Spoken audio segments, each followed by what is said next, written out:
Hello, filmmakers, and welcome to the Wedding Film School AMA show, hosted by Jason McCutcheon and myself, Jared Haskell.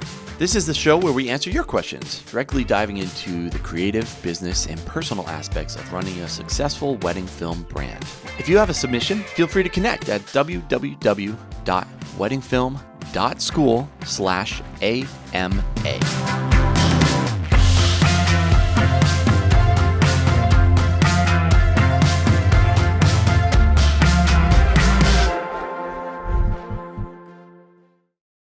Hey everyone, welcome back to the Wedding Film School show, AMA. My name is Jared Haskell. I'm a photographer, filmmaker, and business owner here with Jason McCutcheon.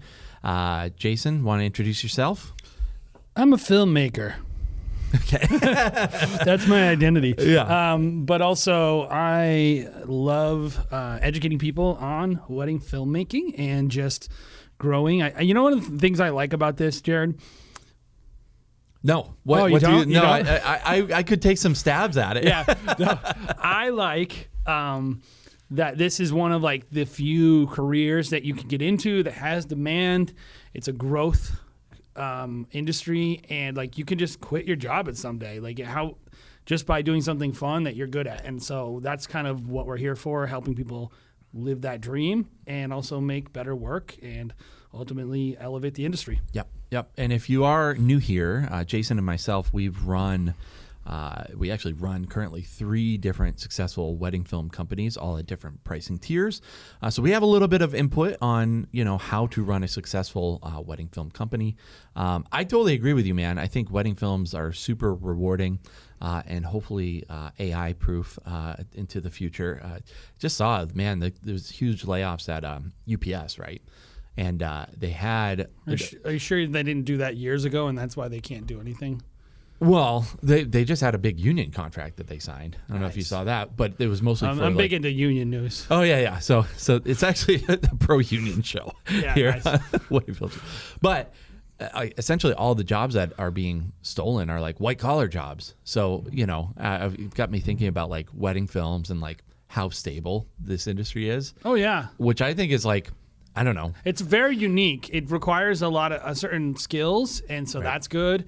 And it also is a luxury product overall, so that's good. I mean, there's a lot of positives from an economic standpoint, and it's also fun. So from a creative standpoint, it's fun. So anyway, what are we doing today? And what do we do on this show? So what we do on the Wedding Film School AMA is to Ask Me Anything, where we are talking to listeners of the show specifically and questions that they submit in.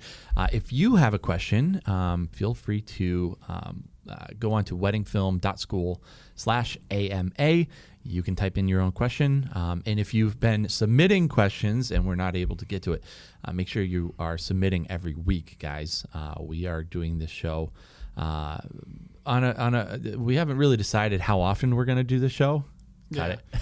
No, we're not going to. We're going to leave this in so it's raw. Yeah. I think we're going to be doing at least 24 episodes on the air. Okay. So the hope is twice a week. I think in the past it's been hard to get out in the middle of wedding season. Twice a month.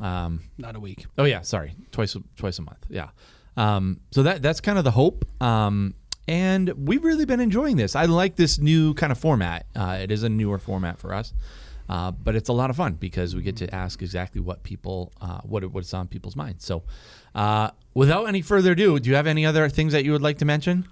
If you didn't go to Clarity, you missed out. It was a great time. Yeah, so losers. We're going to be announcing more of that coming up. So next time we do something, you should come. Yep. Sounds good. All right, let's dive right in. First person, Sam, he says, this is so exciting. Or he or she, I don't know. Says, this is so exciting. Glad you guys are doing this. I have a question about your business model. It seems like you guys operate a pretty large team. When did you decide to do this, and how hard was it to bring on your first full-time person?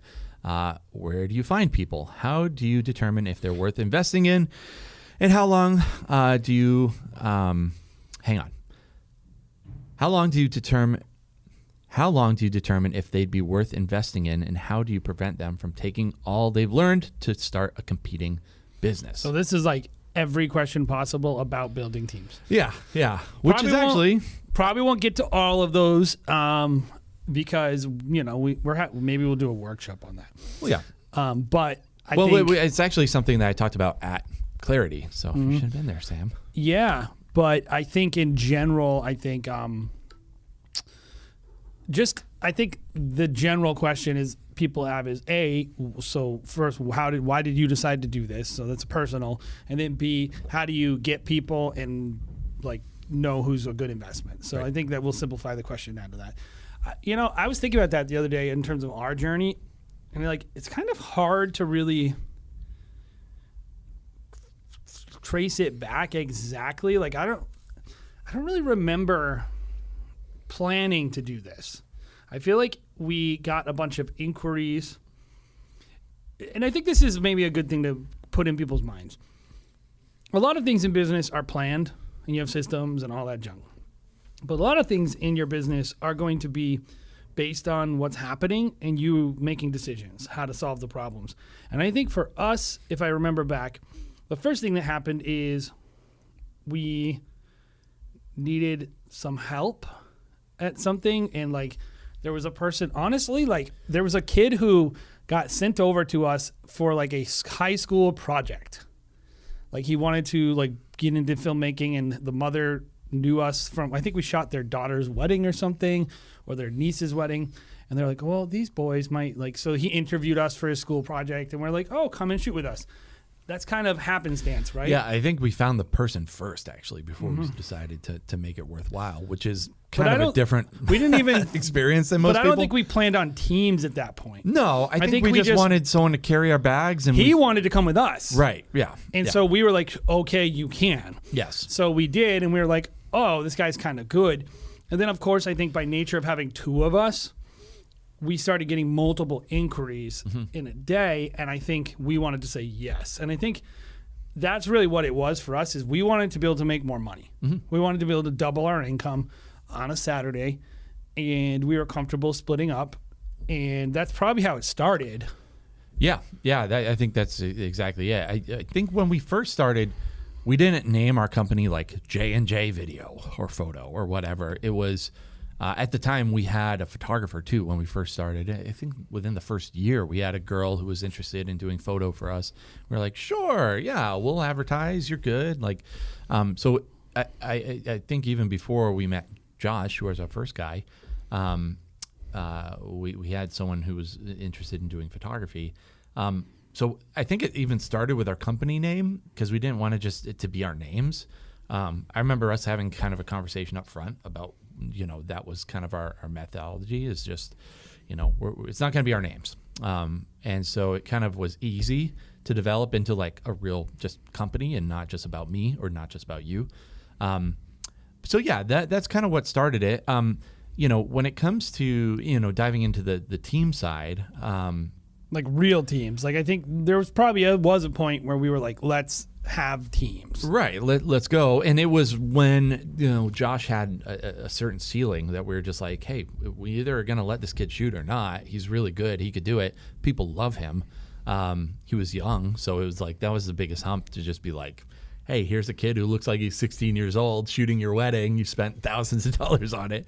But we had a lot of confidence in who he was, and, gave him small bites at first. And over time, it just kind of worked out, right? Yeah, I wonder if, to me, the time where we first started really doing teams was not until we really started doing 100 weddings. Yeah. I kind of feel like if you're doing 2 weddings in a day, that's not really teams to me. That's like an associate. When we were having to navigate 3 to 4 weddings in a day, that's when it really was oh, we're running teams. And it was much more part of why we're doing this is because it was, for us, there was nobody who we could refer to in terms of the way we wanted to run our teams and actually train people. And so we were just winging it in terms of, but the only thing I'll say in our defense, or not in our defense, but in really to argue that point, we weren't winging it, is both Jared and I have teaching backgrounds. Both of us are used to working with young people. We do have that advantage. So I don't want you to think we've never trained someone. We both trained people and actually taught people how to edit and how to shoot and how to be on sets. So it was a natural extension of what we were already doing. But anyway, that's kind of our choice. Most of it was we wanted to make money. Yeah. And I think also, like, at first at least, there was a lot of luck involved, and like we just had like really good people be interested in joining after that. And we just got lucky. I think we had a really high hit rate early on. And as we've grown, that hasn't necessarily, rung true. We definitely go through more people. We go through a lot more people. This is something that I kind of work on a lot, is just like team culture and like who we're bringing on. Like these things are like really important to us. I would say you have to have a pretty solid identity before you start bringing people on, of just like, these are the people that we want to be kind of involved. Like they can't have this kind of attitude or whatever. They can't think that they, their shit don't stank. I think we all know a lot of filmmakers that feel that way, and they have to work within our culture. So you have to have a pretty solid identity, I think, early on. Otherwise, you bring people on and your identity is going to shift to whoever they are, right? That first person, I think, has to be just a super core person that you're going to really trust a lot. And then after that, everyone that you add on really starts morphing into whoever, you tell them they are. I think that's been pretty pivotal to our success. But what about to his second part of their question? Like, where do we find them? Yeah, like maybe just one tip, because I think you can get this is a very, very deep subject, but I think let's throw them a bone, because I think if you're trying to do this, I'm assuming that they're trying to also build teams. So what would you tell somebody beyond get lucky? Yeah. So practically, the answer is find them everywhere. That is the answer. I found people on Facebook groups. I found people on LinkedIn. I've reached out to local technical programs. I've reached out to local churches in the middle of nowhere, Vermont. I know people personally. I've posted to Facebook, and friends have recommended. My mom has given us quite a few people because she's in the dental office. She has sent me some people in the past. People within our organization have said, hey, I know someone.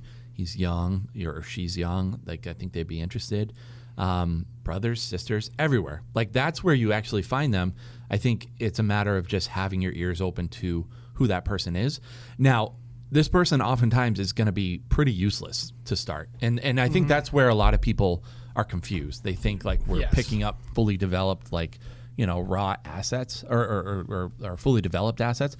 They're very much raw. Like, we get them. And I would say the first thing that I look for is like, is this a good person? Do I feel like this person's going to lie to me? Like, just basic, like, do they have good character? Do they come on time? Like, if are they a super flake? Like, dude, if someone I have a couple people coming to meet me today, 3 people coming today that I'm talking to. So this is perfect to talk about. If they're late, that's a big red flag for me. Like, I'm sorry. Like, it might seem like, oh yeah, there's traffic, whatever. It's like, oh no, but just know that's an indicator for me, like, of, like, if they're late for something like this. Yeah, you got to know what your non-negotiables are, and probably you should get rid of ones that have to do with being good at shooting. Right. You can't consistently build if you need someone to be developed to come to you, because why would it, just think about it from their perspective. Why would someone who's good enough to do their own thing want to work with you? A, they either actually aren't good enough and they can't get booked, so that's actually counterproductive. Or B, they actually are good enough but are terrible at running a business because usually that means they have something wrong with them. There's something you're not going to want to import into your company. Yep. And so I would agree, start fresh, start raw, have some non-negotiables, and then also have your milestones. Like, have something that you in your mind are looking to either help them do or help them not do, but like make them very simple, like, and have day ones and like early stuff, instead of like, oh yeah, if this guy, they shot a wedding and it was really good.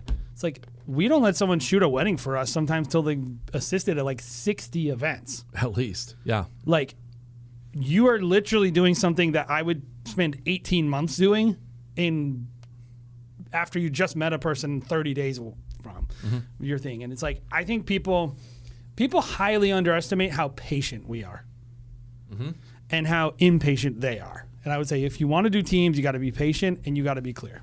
Yep. And, the second part of the question, I don't know. How do you determine if they're worth investing in? And I think we kind of said that. Well, the second part is how do you prevent them from taking all they've learned, all you've taught them, all that investment, can't, right? into starting a competing business? And I would say you can't. We've had a couple people do that. I would say there's probably like a right way and a wrong way to do that. If you're coming in to just like, hey, I'm going to work for a little bit, I'm going to try to steal contacts and do all that stuff, like that's obviously the wrong way. Like you're creating a competitor in me that wants to destroy you if you flip that on me. Like, and I'm bigger and probably better than you, so I probably will. It doesn't really worry me that much because I think we do a really good job up front of just like creating that team culture. I've had one person who's like, hey, I don't know what my year is going to look like this next year. We're all over the place. And they're like, so I can't really commit, but I think I'm going to shoot some weddings next year. They didn't use what they've done for us against us. And they essentially are like, hey, have my blessing, man. I want to see you successful in whatever you do. And, you have a skill and you should be able to do it. And like, there's a right and wrong way to do it with just like a level of respect. But I think if you create a team culture, especially with video, it's a little bit easier, I think, for photographers to just go out and do their own thing. Some videographers just want to shoot, and some videographers just want to edit. One thing I would add is if you are willing to provide all the gear, that will help with retention. Yes, that's very true. Practically, yes. Yeah, like because if someone's like, I don't want to start my own thing, that's going to cost me $30,000. Right. Like people will stick around just because they don't want to downgrade and it's not fun for them. And the other thing I was going to say is just be very upfront with people. Just tell them straight up, like, hey, listen, don't try to get planners numbers. That's not appropriate if you want to. But also, like, here's how you can use the footage if you leave, or here's how you can't leave the footage. Just like anything that you want and expect in that relationship. Have the conversation, and like, you can calibrate it and you can figure out how much you want to run a person off or not. But like, I think I remember someone telling me when it comes to performance reviews, like at jobs as a boss, no one you're working for should be surprised when they get a bad performance review. And I feel the same way about most things when you're working with people. Is like, if someone wants to leave your thing, they shouldn't be surprised when you're like, don't do this, don't do this, don't do this. You should just make that up front. And if the person's like, well, no, that was my whole plan, is to take your stuff and build my own portfolio. And then that person's not going to work with you. They're going to be gone. Right. They're going to be like, I don't want to work with you. And you'll both be happier. Yep. Totally. All right, so let's move on. Long question there. Next question. So I've heard other people weigh on this before, and I'm curious as to your opinion. Should I have my pricing on my website, list a starting rate, or no pricing indicator at all? Thanks. This is from Allie. What do you think, Jared? Well, I think we do it differently per company, and I think you should too, depending on where you are.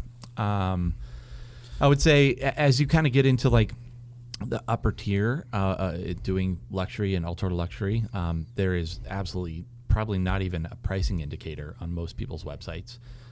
Because they're working with planners, and so planners aren't really asking for prices on the website. At least they might reach out and ask for your pricing guide, so they have an idea. And most wedding planners, kind of in this world, are operating on a percentage base, so they want your prices to be high because they're going to make more money. Well, and also it's travel and it's much more complicated. Like you're expected to deliver basically an all-inclusive quote. Right. So it's different. Yeah. What I've always said, and I've found this to be true, because one of our companies, we actually do list pricing, kind of our pricing anywhere from $2,000 to $3,500, because I think our pricing is a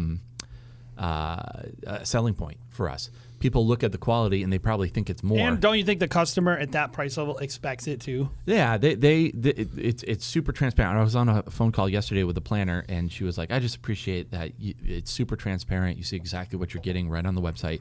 We knew it was the right fit when we reached out because the price lined up. We didn't have to do this charade of like, let's dance around the question that we really want and figure out what pricing is." They knew exactly right up front. They called and they were essentially ready to book right away. So you would be surprised how many people think that you wanted to get to know them is freaking annoying. Mm-hmm. Like nobody says this in our industry. Everybody advocates for like getting to know everyone. And it's like, I don't think you have to make a good film. If you do, you're a bad filmmaker. That's my opinion. Like, you can make a better film by getting to know people a little bit, but you don't need to, like, I don't even think that's even getting to know someone, having an extra 30-minute conversation with them. But also, it doesn't mean you don't do it. Like with Huxley Film, I'm still going to make them have a conversation with me. Right. Like, I'm not advocating for no conversations with couples, but I know in my head, this person is not psyched about talking to me about this. Mm-hmm. They would rather do something else with their time. And like, when you know that people are like not excited about having a million conversations with you, you try to limit them. Yeah. And that's what you do. When you give your price out there, that you're just respecting that person's time and their way that they want to shop. Right. We have to be realistic, guys, on like where we are on the totem pole of like the booking process. You have to understand that people have already had a conversation with the venue, with the caterer, with potentially like a tent company, like the people that are actually producing the event, with a band leader, with a photographer, all the different people. You're probably after all of those people and probably more. And so by this time, they're kind of just like, yeah, video is our last, bow to tie kind of thing. And so that's not offensive to me. But I think that we have to realize, like, at the end of the day, I want to make the booking process as easy as possible. I don't want it to be a mystery for them. I think a mystery is like, I don't know what I'm diving into here, so I'm going to be a little bit slower to like reach out because I'm not ready to make this commitment. It could be, a long commitment of like you said, getting to know someone, getting a quote after a couple days. Whereas I know when I post our prices to the website on Merriment, it's just we're making it easy for them. And I know for the quality, I think we're cheaper than other people. Good value. It's really good value. They can look at the film and be like, they're similar, but this guy's posting a pricing. Therefore, I'm going to reach out to them first. The key here is like, if you're under $4,000, or whatever, maybe a certain percentage over what's average in your market. If your average price, a little less, maybe a little more, the person who's shopping for you is probably price conscious. Mm-hmm. And they might be willing to spend a little bit more than they planned on. So it's not to say that they can't spend a little more than they think they should spend, but they are looking at price when they're shopping, and that does matter to them. And if you're new to this and if you're competing for those like $2,000 jobs, no shade on that. Like, that's great. You got to know, though, that you're probably an afterthought. Mm-hmm. You're probably not being booked 2 years in advance. By the way, if you are getting booked 2 years in advance, you should turn that gig down at that price point because that ain't a good deal for you. But if you're probably not getting booked, like you said, you're at the end of the booking cycle, and that person is going to be looking, right, they're shopping, and then they're going to be like, 6 months before their wedding, they have this very, very compressed timeline. They don't want to mess around. Right. They're just like, oh, yeah, this person, I can afford this person. Because the way they're shopping is, we got $2,000 left in the budget. Let's go find a videographer. Mm-hmm. That's the motivation of that shopping in that moment. And like that part of, as you level up in the industry, is you start being more of a priority. Yep. And so that's part of the privilege of getting better and getting more experience. A lot of people want to skip that. Mm-hmm. And it's like, if you can't book a full season with your pricing out there, probably don't change anything. Like, I think that's a big mile marker, is like, you book a full season with your pricing out there. You try, maybe you don't have to book a full season, but maybe you try starting price. If that doesn't affect your bookings, maybe you have enough demand and the right audience, and you can just inquire for price. But it's like, don't go too quickly on that trajectory, because if you just leave your audience in the dust, like if you don't have an audience of people who are perfectly fine, like price is no object, and they go to your site, they're going to be intimidated, don't you think? Yeah, definitely. So answer is kind of depending on where you are. And that's hard to kind of gauge, especially for newbies who are newer to the industry. That's going to be really hard to gauge. But I would say, and this is probably counter to what most people would say in the industry, is like, if you're a newbie, you should probably be listing your price because it's probably an advantage for you because you're probably priced less. So next question, Dan says, newbie here. I've loved listening to the podcast as I feel totally unequipped to run the business side of my company. I'm wondering how I can differentiate myself from the competition. I've tried to do things creatively that I feel like would separate me or my films from others, but getting the buy-in from couples has proven to be a challenge. Any advice would be helpful. Thanks. Okay, so I'll take it back to our thing. Okay. Do you remember when we were trying to develop Huxley? We were messing around with a bunch of things, just from a brand identity standpoint. Mm-hmm. And I've told this story before probably, but we made this film. Like, we got this person reach out, and they're like, oh, we want to do, like, it was a COVID wedding, and we were like, well, we're doing this thing. Can we try whatever we want? Yeah. And they were like, yes. And we did this edit, and it was pretty cool. I think it was a pretty cool edit for, like, a really weird 2-person micro wedding. Not weird because of them. It's just, like, when I think back on those micro weddings now, I'm like, so weird. Like, what a weird product. Yeah. Well, we tried something. And do you remember, like, that person's response was like, I don't want this. I want just, like, a chronological, boring wedding film. Yeah. Yeah. And like, I would say, it wasn't really eye-opening for me, but it's a good example of, like, you don't want, like, when you're experimenting with differentiating yourself, you also need to realize, like, probably the average shopper who's like, and I know, like, that bothers people when I'm talking about, like, they're shopping. They're just people looking to hire a wedding filmmaker. Probably just want the same thing that they saw. And there's a sameness to it. And it's like, a lot of people, I think, are tempted to abandon that because it bothers them. And I'm like, be careful. Right. People do not care. We might get killed for this, but your average customer does not care about your films being different. I don't think.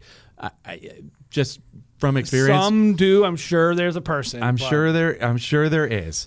But I would say, especially if you're starting out, this is how you differentiate yourself: is you do exactly what you say you're going to do. You do it in a timely manner, and you're a professional. That will differentiate yourself from other beginners in the industry because, believe it or not, people that first start their businesses are really bad at it. They're bad at delivering what they say. They're bad at communicating what they're delivering. They're bad. I would say just do a solid job. Don't try to create some avant-garde wedding film. It's not important. What is important is that you have a good structure, you work on your business, and you just make your clients happy. Yeah, I would say the weirdness stuff, here's what I'll resonate with, Jared. You got to make what you feel good making, not just emotionally, but like what you feel you do best. Right. So say you're like, oh, I'm like an edgy person. I used to shoot hardcore concerts, and so my films are going to have a certain edge to them. Yep. And that's not for everyone. Like, I don't think you should try to jam yourself into a mold and something you're bad at. Do what you're good at, and it might be a little bit weird. Totally. That being said, I would say if it's too weird, that just be prepared for the negative consequences of that. And if you don't want the negative consequences, part of your artistic growth is going to figure out, how do I take, and this is everybody. It's there's an ego death that comes into this, which is like, this is what I like and what I'm good at. Can I merge what the customer expects, what the client expects, with what I like and I'm good at? And the best people will do this. The very best people will do weird stuff, but also somehow, I feel like it's with fine dining. Do you remember going to Birch, that restaurant in Providence? And they would have like this really weird menu, and you would get this weird, like, if you've gone to fine dining, especially like the gastronomy stuff, you'll get this weird like thing, and you're like, what is this? And then it's like, oh, it's pork or burger. But you're like, this isn't a burger. It's like, and then you eat it, and you're like, oh, it tastes like a burger. Yeah. This is familiar tasting. This is constructed carrot, and it's just a carrot. Yeah. I mean, you eat it, and you're like, oh, this does taste like a beef stew. Yeah. Or something like that. Even though, like, they're like, we took a carrot and roasted it in beef bouillon and then there's no beef on the table. Yeah. Something like that. Yes. And it's like, fine dining often is taking unexpected ways of doing, but also delivering a familiar experience. And I think that's like not weird. No one's like, I want weird food. Like there's good food and there's bad food. It's like, oh, this is weird. This is I'm like, this is grass. I don't want to eat grass. It's so unique though. You're eating grass. Yeah. It's like no, so my problem with the whole thing is like most people that are saying this oftentimes are looking at it and they're like, well, I know the stigma associated with a wedding filmmaker. I don't want to be like everyone else. I want to create my own films. I want to be seen as an artist. And a lot of these conversations oftentimes are beginners that are having it. How many times do you see people post on like Facebook? They're like, why are wedding films so much of a template? Everyone, and then it's like been everyone doing it does for the same exact 14 thing. months. Be like, dude, you just started and I look at your work and your white balance is off. What are you talking about? Well, and also like your work is not good, right? And it's exactly the same as anyone. Even the things you think are unique are not unique. I've seen 100 other people do it, right? Like is Bottle Brush unique? Then maybe for them they are. Anyone who's copying Bottle Brush is not unique. Now they might be different than what most people are expecting, but I look at their work and I'm like, you're just copying Bottle Brush. It's the opposite of unique. You literally pick the exact same font. Yep. And by the way, yellow font, right? Bottle Brush. And I think Grace and Andrew would be the first people to tell you are taking their inspirations. The reason you think it's unique is because you don't watch the movies that they do and they're cooler than you. Yeah. And they're watching Tarantino films and classic 70s and they're drawing from a lot of inspiration. They didn't invent that either. Right. So it's like, I think a lot of this pursuit of uniqueness is kind of a waste of time. Yeah. But I think authenticity is good. Yeah. This is what I would say because it's from my favorite photography book. Chris Orwig, he writes, if you want to create more interesting art, become a more interesting person. So that's what I would say. If you want to create something better that's unique or whatever, do a good job with your wedding films, but just work on yourself, become a more interesting person, like better art, and then naturally, well, that's the key think too. the art is like will follow. Interesting is more important than unique. Right. Unique can just be uncomfortable and bad. Yeah. Like that's a wide range of things. I would just tell you like, definitely be authentic, but also realize you're running a business and you said so like, oh, I don't know how to run the business. You got to sell stuff. Right. So what sells things is good value and good pricing, good service, and like somewhere down the line is having a unique offering. Yep. And it's not irrelevant, but it's like get that other stuff right and then worry about the being unique and standing out. Yep. Good stuff. All right. Last question. Ben writes in. He says, how do you guys create relationship with the photographer? We had a couple super frustrating moments this last year with photographers who didn't give us time or any windows to shoot. I'm assuming during the portrait session is what he's talking about. They were also in many of our shots throughout the day. Sometimes feels like it's intentional. I don't hate photographers, but it gets frustrating. What do you guys do? I have many thoughts on this. And if you want to hear Jason's thoughts, tune into his other podcast with Ben Chase. That's what it's all about. Yep. Here's what I'll say. Just you're right to want to do this well because it's a very productive relationship if you get it right. There are a lot of photographers that I really love who I actually don't like how they work. There's something about it that annoys me. They're in my way. Their portrait sessions are bad. They don't communicate. I think first things first is like try to extract like what they're doing with their camera from who they are as people. Like try to get to know people as people. First of all, make just friends with them apart from those portrait sessions, and you humanize people. And like if you're like talking to somebody and you're like having a good time, and then like 8 hours into the day you have a portrait session and they're a little bit annoying, you're going to feel very differently about it than if you just started the whole day with an adversarial thought about them and waited for them to confirm your adversarial thought. Mm-hmm. So that's one. Two, just basic crap, which is shoot on a longer lens than them. This is not complicated. Like whatever learn lenses.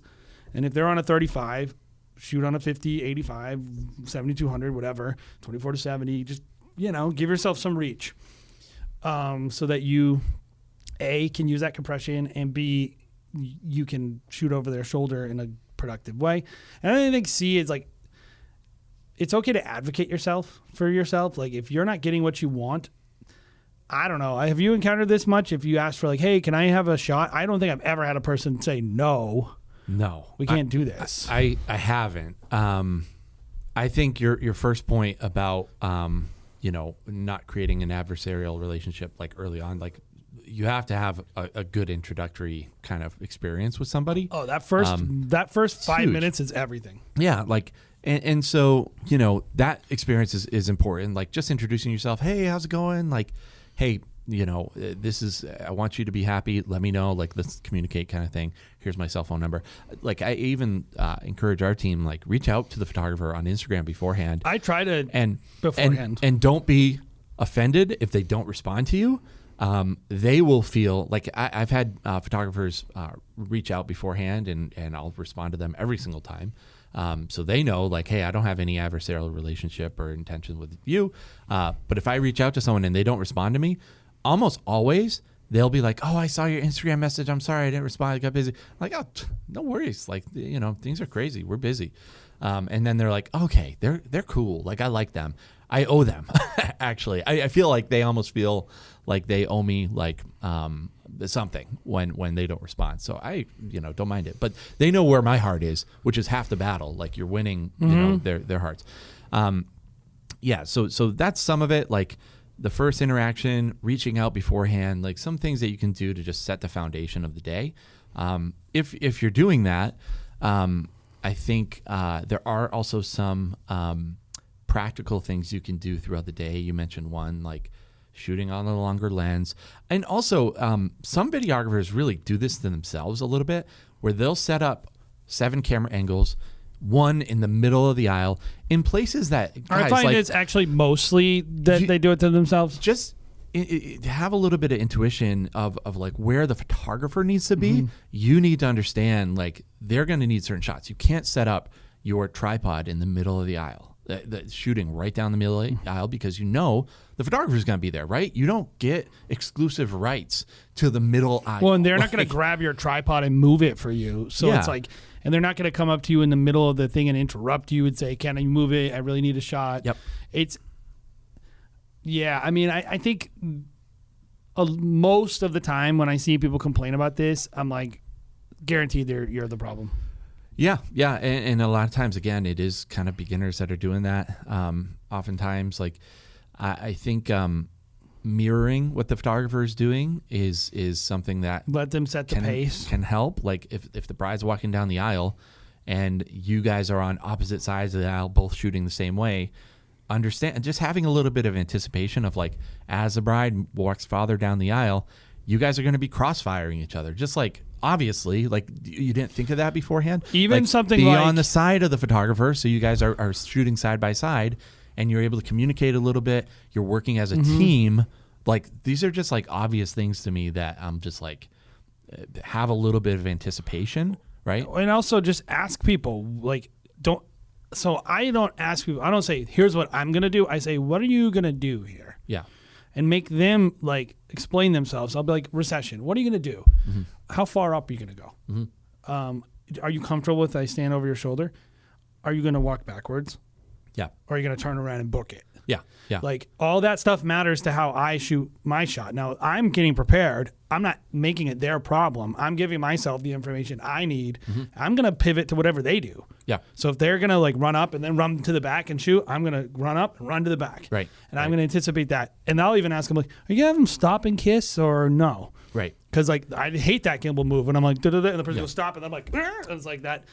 That's all on me. Yeah. I'm not going to go like, oh, this stupid photographer. They got in my shot. They ran to the back. They made the couple stop. It's like, that's not, they're not doing anything wrong by shooting the way that they always shoot. Yep. And I would say too, like, you are helping the photographer understand their process too by asking them questions like that. Like, what's your plan here?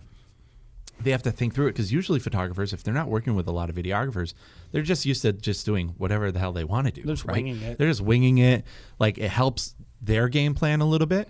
I worked with a photographer this last year, Crane Estate, beautiful, like, awesome property. And the first look, we had 2 videographers. She had herself and 2 other photographers. So they were deep, all shooting this first look. This is 5 people. I'm like, what do you want? What do you want as your background? We'll just set up so that we can, arrange it. And we got there about 10 minutes early. We set everything up. Groom's going to be in one spot. She's going to walk this way. Okay, if I have my camera here and I have my other camera here, is that going to interfere? No, that'd be great, blah, blah, blah. And then as the moment is unfolding, she totally changes everything. She's like, let's do this. So like, I understand the frustration of working with photographers. The thing that frustrates me the most is when they don't do exactly what they say they're going to do. If they say, oh, I'm going to go from here to here, and then halfway down they completely change it, and they're like, can we move your camera? I'm like, I told you it was going to be here. You said it was fine. Now you're changing things? And I'll just be like, I can't. I don't care, because it's literally the groom heard me tell the photographer, like, hey, do you mind if this is here?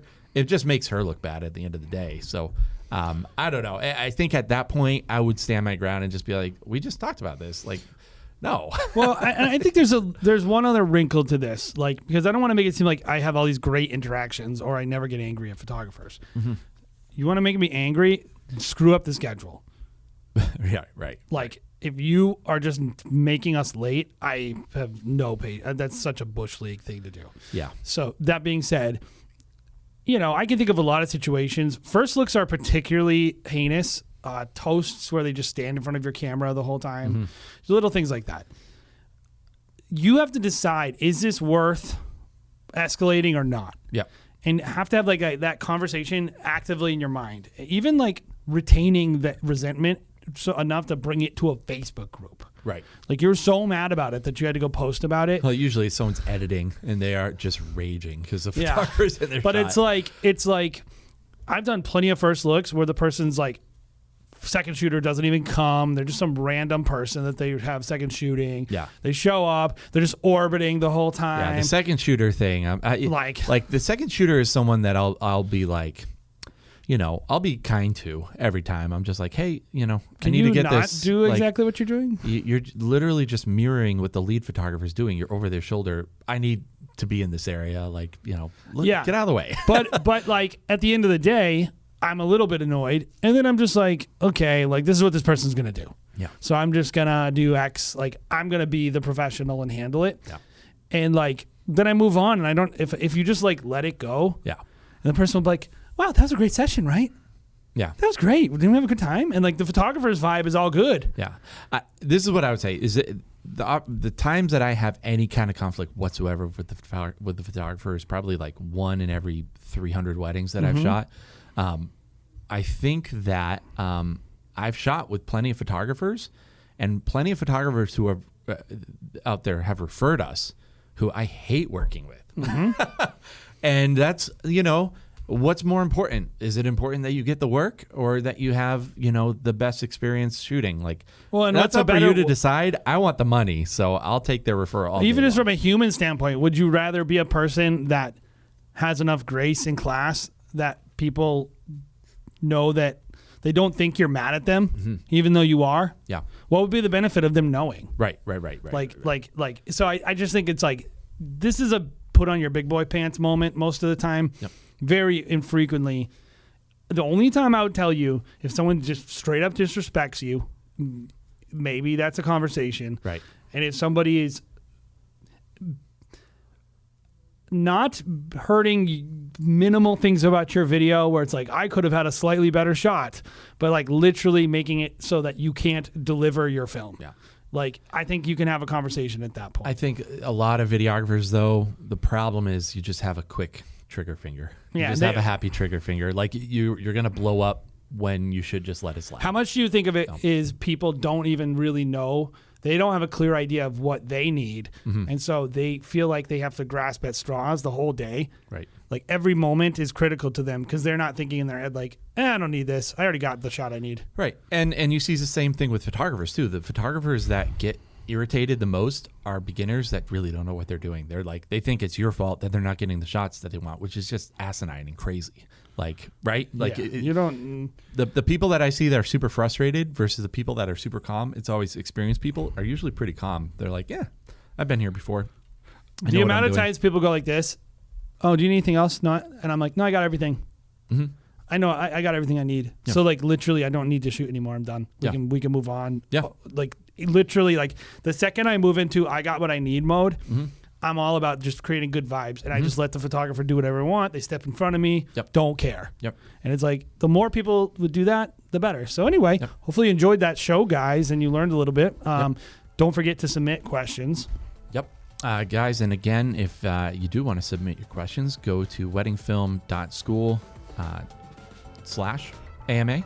It's a slash, right? /AMA.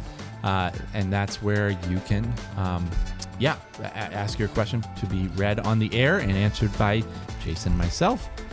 Guys, thank you for listening to this episode of the Wedding Film School Show AMA. We'll see you in a couple weeks.